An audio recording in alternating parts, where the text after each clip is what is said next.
షర్మిలారెడ్డి గారి భర్త పాస్టర్ గారే షర్మిలారెడ్డి అమ్మన్నా నోరు తెరిచి కాంగ్రెస్ పార్టీ అధ్యక్షురాల హోదాలో ఒక్క మాట మనకు మద్దతుగా మాట్లాడిందా? చివరికి కనీసం నేను క్రిస్టియన్ని, బైబిల్ చదువుతా, రోజు ప్రార్థన చేసుకుంటా అని చెప్పిన జగనన్న మన పక్షాన 2 మాటలు మాట్లాడా? పిచ్చోడు పిచ్చోడు పిచ్చోడు అని మనం అందరం ముద్రేసామే. ఆ కేఏ పాల్ ఒక్కడే కొట్లాడుతున్నాడు ఇవాళ. మీకు తెలుసా, మీడియా ఆయన ఒక బఫూన్ చేసింది. ఇవాళ టర్కీలో ఇరు దేశాలకి మధ్య శాంతి ఒప్పందాల కోసం టర్కీలో కూర్చున్నాడు ఆ మగాడు. ఇక్కడ మేసాలు తిప్పి తొడలు జరిచే వాళ్ళని గేటు దగ్గరకు కూడా రానియరు, కుక్కలను కొట్టినట్టు కొడతారు వాళ్ళు అక్కడ. అయినా కేఏ పాల్కి పాపం 10 ఓట్లు కూడా పడలా. నేను విషయం చెప్తున్నా. చివరిగా ఒక మాట చెప్పనా, నిన్ను కొడితే ఏ పార్టీ రానప్పుడు నీకు పార్టీలు ఎందుకు? నీ చర్చలను పడగొడితే ఏ పార్టీలు రానప్పుడు నీకు పార్టీలు ఎందుకు? నీ బైబిల్ తగలబెడితే ఏ పార్టీ రానప్పుడు నీకు ఆ పార్టీలు ఎందుకు? నీ బిడ్డలకి ఏ ఉద్యోగం ఇవ్వడానికి ఒక చట్టం లేనప్పుడు నీకు ఆ పార్టీలు ఎందుకు? ఓట్లు వేయడానికి తప్ప నువ్వు దేవునికి పనికిరావని చెప్పిన ఏ పార్టీనైనా నేను చెప్తున్నాను, దయచేసి ఈ రాజకీయ పార్టీలని గజ్జి కుక్కలను చూసినట్లుగా దూరంగా పెట్టండి. ఈ క్షణాన తీర్మానం చేసుకోండి. అరే బాబు, నీ నుండి నాకెంత దూరమో నా నుండి నీకు అంతే దూరం.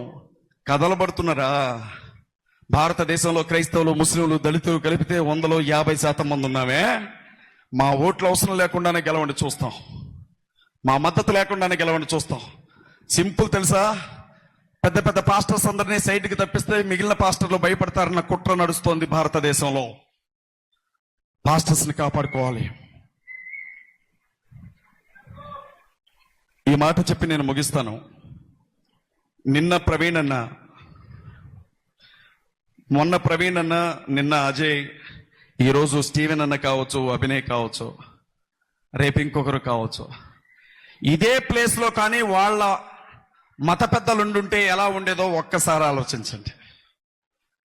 వాస్తవం కాదమ్మా? వాస్తవం కాదా? నేనేమంటున్నాను అంటే, ముస్లింలైనా క్రైస్తవులైనా అబ్రహాము గారి సంతానమే.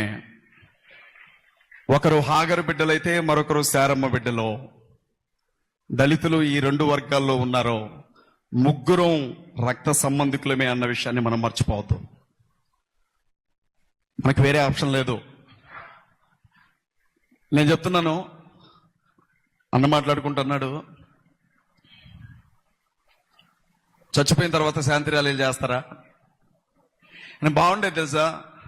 ఈరోజు అసలు నేను చచ్చిపోయి ఉంటే ఖమ్మంలో ఒక 5,000 మంది వచ్చేవాళ్ళు ర్యాలీకి. నేను చచ్చిపోలా, లేకపోతే చాలా మంది జనం వచ్చేవాళ్ళండి. ఇంకా నేను బతికే ఉన్నాను, పిచ్చోండి, నాకు అర్థం కాల.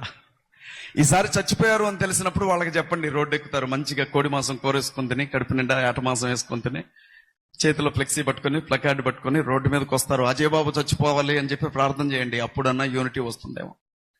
ప్రవీణ్ పగడాల అన్న ఎప్పుడు అనేవాడట ఆయన పెద్ద బిడ్డతో, నా ప్రాణానికి ప్రమాదం ఉందని ఇన్నిసార్లు చెప్తున్నా క్రైస్తవులు ఏకం కావట్లా, నేను చచ్చిపోతే అన్నా వీళ్లలో యూనిటీ వస్తుందేమో అనేవాడట.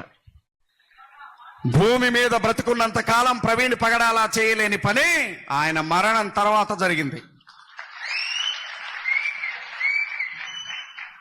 ఈ టైంలో నేను ఒక మాట చెప్తా. ప్రశాంత్ అన్న ఎవరెవరో యూట్యూబ్ వేదికల మీద నేను అజయ్ బాబు కోసం పిటిషన్ వేసానంటాడు ఒక పెద్ద లాయర్. అజయ్ బాబు అన్న నేనే వాదిస్తున్నాను అంటాడు ఇంకొక లాయర్. అజయ్ బాబు కోసం కొట్లాడుతుందని నేనే అంటారు. నాకు ఆశ్చర్యం అనిపించింది, అసలు వీళ్ళతో నేను ములాఖత్ కూడా కాల. అర్ధరాత్రి లేక అపరాత్రి లేక నా కోసం కొట్లాడింది అడ్వకేట్, హైకోర్టు అడ్వకేట్స్ ఇక్కడ ఉన్నారు.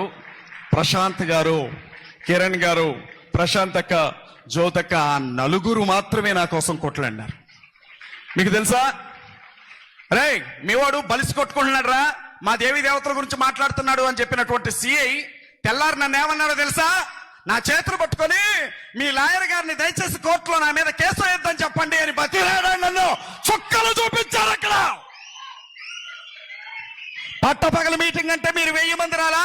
అజయ్ బాబుని అరెస్ట్ చేశారని తెలిసి హైదరాబాద్ లో 500 మంది వచ్చి కూర్చున్నారు స్టేషన్ ముందు అర్ధరాత్రి పూట. జూలు వదిలే సింహాలు నిద్రలో ఉన్నాయి ఇన్ని రోజులు. కోతులు తిరిగినాయి పక్కన, కుక్కలు తిరిగినాయి పక్కన, ఎలుకలు తిరిగినాయి పక్కన, పందులు తిరిగినాయి. ఎందుకంటే అవి నిద్రపోతున్నాయి. ఇప్పుడు లేచినాయి ఆ సింహాలు. క్రైస్తవ సింహాలు నిద్ర లేచినాయి. అవి పడుకోనే ఉంటే పొడిచి లేపారు, తోక నరికారు, మెడ నరికారు, జుట్టు నరికారు. నీకు దిక్కులేదే, నువ్వు లే అన్నారు. లేచినాయి క్రైస్తవ సింహాలు. ఏమైతుంది? మహా అయితే ఇంకొక వారం రోజులు నన్ను జైల్లో పెడతారేమో, ఇంకొక 10 రోజులు అడిషనల్ గా. ఈసారి ఉన్న జుట్టు అంతా తీసి నున్నగా గుండుకేస్తారేమో.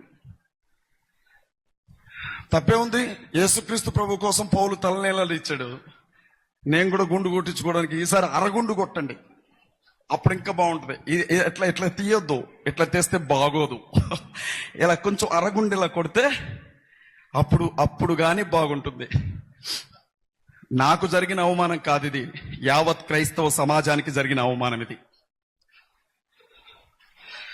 మా ఆవిడ అక్కడ కూర్చొని చూస్తా ఉంది, పిచ్చి మొహంది.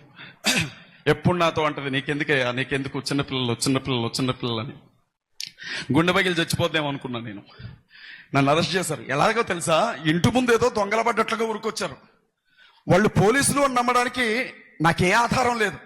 ఒక్కొక్కడు 3 బొట్లు పెట్టుకున్నాడు. నేను చెప్తున్నాను, నమ్మండి. వాళ్ళు వేరే సంఘాల కార్యకర్తల నన్ను చంపుతానని బెదిరించారు. అప్పటికే నేను ఖమ్మంలో కేసు పెట్టాను, 5 మీద ఎఫ్ఐఆర్ కూడా అయింది. నా పోలీసులు రక్షణ కల్పిస్తారు అని నేను పోలీస్ స్టేషన్లో నా ప్రాణానికి హాని ఉందని కేసు పెడితే పోలీసులే నన్ను తీసుకెళ్లారు.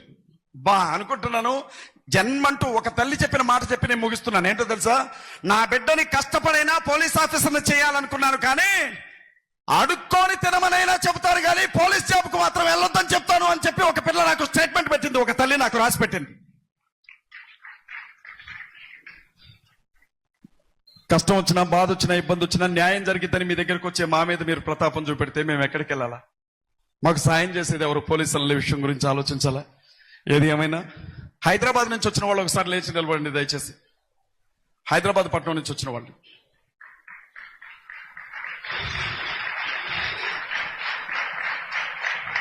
హైదరాబాద్ కూర్చోండి. భద్రాచలం నుంచి వచ్చిన వాళ్ళు ఒకసారి లేచి నిలబడండి.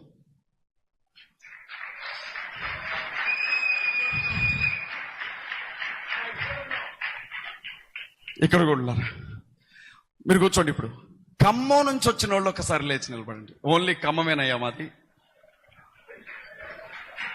దేవుని నామానికి మహిమ కలుగును గాక. కూర్చోండి. చెప్తున్నాను, రేపొద్దున ఏదన్నా జరిగి నాకు అరెస్ట్ అయినా నా తర్వాత టార్గెట్ అభినయ్ దర్శన్ అని ఓపెన్ గా చెప్తున్నారు. నాకంటే 5 ఏళ్ళు చిన్నాడు అభి. చెప్తున్నాను, అభి మాట్లాడితే నాకు ఎవడు మాట్లాడినా గూస్ బంప్స్ రావు, అభి మాట్లాడితే గూస్ బంప్స్ వస్తాయి నాకు. అట్లా మాట్లాడతాడు.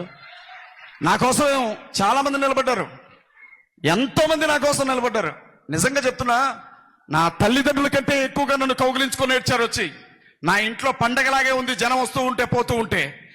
కానీ అభి ఆ చిన్న తల్లిని తీసుకొని తన భార్యని వెంట పెట్టుకొని రాజమండ్రిని వదిలేసి హైదరాబాద్ పట్టణంలో వారం రోజుల పాటు ఉదయం ఒక లైవ్, మధ్యాహ్నం ఒక లైవ్, సాయంత్రం ఒక లైవ్, పిచ్చోడు తిరిగినట్టు తిరిగి ఏం జరుగుతుందో చెప్పాడు. అభి లేకపోతే అసలు నాకేం జరుగుతుందో బయట ప్రపంచానికి తెలిసేది కాదు. రెండవది, నా తమ్ముడు మట్టి ప్రసాద్. ఆయన కొంచెం కోపం ఎక్కువ, తప్పుగా మాట్లాడుంటే క్షమించండి ఆయన. కానీ ఒకటే ఆయన అన్నాడట, నేను పెట్రోల్ తాగుతాను, నన్ను వదిలేయండి దయచేసి అని అడిగాడట. స్టేషన్ ముందు నేను పెట్రోల్ పోసుకుంటాను అన్నట్ట. చిన్న పిల్లలండి, మీరందరూ చూపించిన ప్రేమ ఈరోజు నా కుటుంబాన్ని నిలబెట్టుకోవడానికి కారణమైంది. ఖమ్మం దైవజనులు, పాస్టర్స్ ఫెలోషిప్ నాయకులు, ఎక్కడెక్కడి నుంచో కదిలొచ్చినటువంటి